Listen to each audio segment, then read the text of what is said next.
This week, President Jair Bolsonaro was in Rome for the G20 meeting, but he wasn't very popular among the leaders of the most powerful countries in the world. In fact, he was shunned by Biden, Merkel, Macron, and other important leaders. In one reception, he desperately sought out someone to talk to and ended up only finding President Erdogan of Turkey to listen to him banter about how popular he was and how great the Brazilian economy is going. Both untruths, to say the least. He never even bothered to ask the president of Turkey about his own country.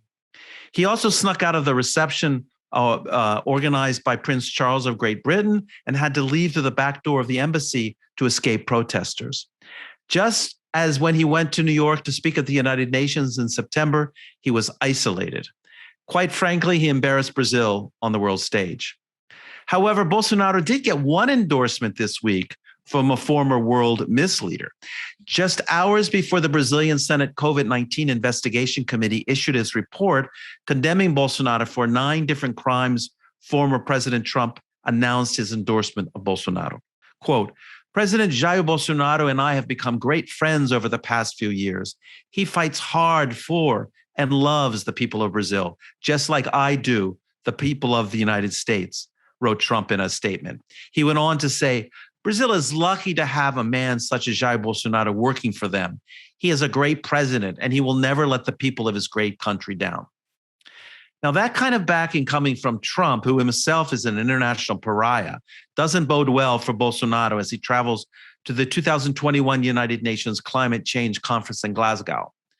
Brazilian environmentalists, Black and indigenous rights groups will be present in Glasgow, unmasking the environmental policies of the Bolsonaro government. And this last week, the group known as the Smoke Signal issued a report entitled 30 Years and 3 Backwards with Bolsonaro. Now, the title of the report is a play on the campaign slogan of Juscelino Kubitschek, president of Brazil from 1955 to 1960, who pushed for the building of the new modernist capital of Brasilia. During the 1955 election campaign, Kubitschek promised 50 years of Brazilian development in 5. Brazilian activists are now arguing that Bolsonaro has taken the country 30 years backwards in his 3 years in office. Here are some of the negative impacts on the environment and on the people living in the Amazon and other environmentally vulnerable regions of the country. In 2019, Bolsonaro issued Executive Order 870, which began to dismantle and paralyze the demarcation of indigenous lands. His appointed environmental minister, Ricardo Salles, then began to carry out policies to open up the Amazon to mining companies, land grabbers, and agro-livestock business. When the Brazilian National Institute for Space Research used satellite photographs to document an increase in deforestation, the agency came under attack for revealing the truth. The European Amazon Fund suspended billions in grants to Brazil due to Bolsonaro's anti-environmental policies. And then when fires broke out in the Amazon and other regions, Bolsonaro lied about the deforestation and attacks on indigenous people at the United Nations. Activists were arrested and accused of starting forest fires in Pará, in the Amazon state of Pará. And while deforestation and fires broke in historic records, Bolsonaro signed executive orders that legalized land theft. In 2020, Bolsonaro, gold digging, and COVID-19 became the triple threats to indigenous people.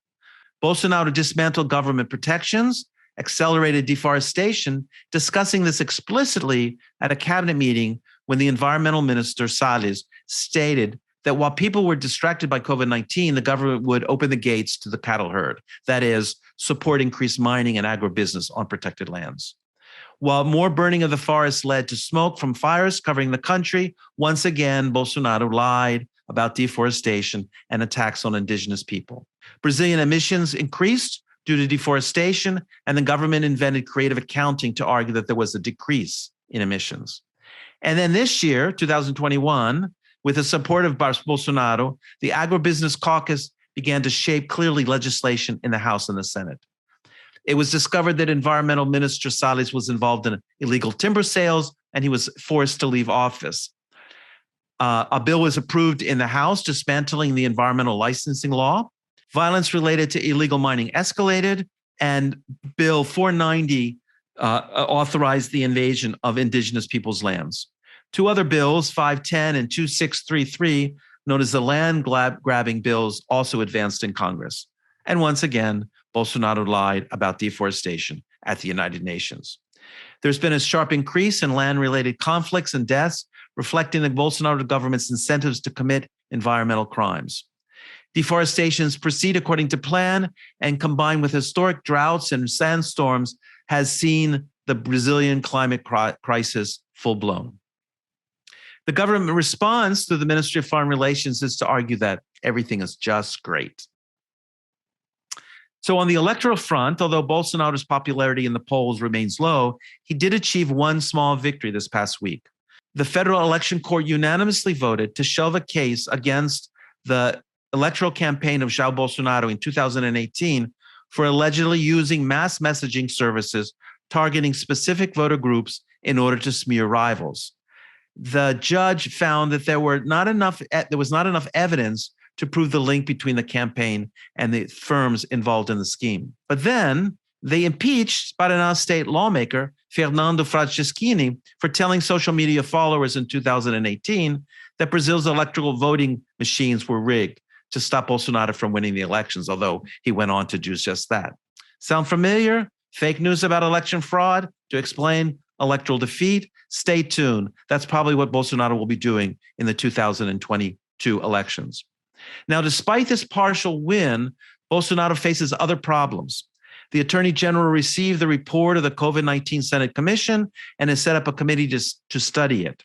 The question is whether this is a tactic to stall and let the clock run out, or whether it actually means indictments will be issued against Bolsonaro as recommended by the report. And finally, did you ever see the musical Les Miserables, based on the novel by Victor Hugo? The musical begins when the protagonist, Jean Valjean, is released from prison for stealing bread to feed his starving sister and her family. He is pursued by an evil police commissioner and shows his valor and courage throughout the story. Well, in Porto Alegre, the capital of the southernmost state of Rio Grande do Sul, the high unemployment rate of 14% and the increased hunger that millions are facing is creating the plot for another episode of Les Mis.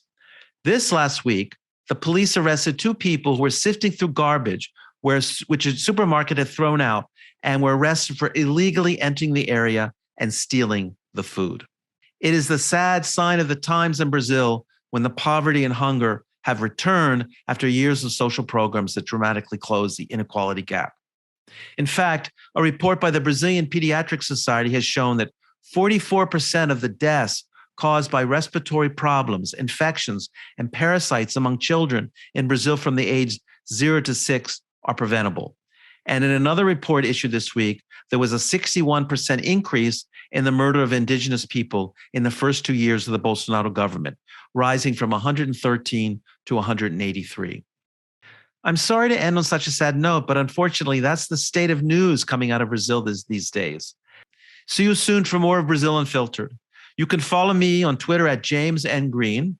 And if you're watching me on YouTube and you know someone else interested in Brazil, please tell them about the program. And don't forget to subscribe. I'll be here every week commenting on what's going on in Brazil. I hope you are enjoying our weekly Brazilian news updates.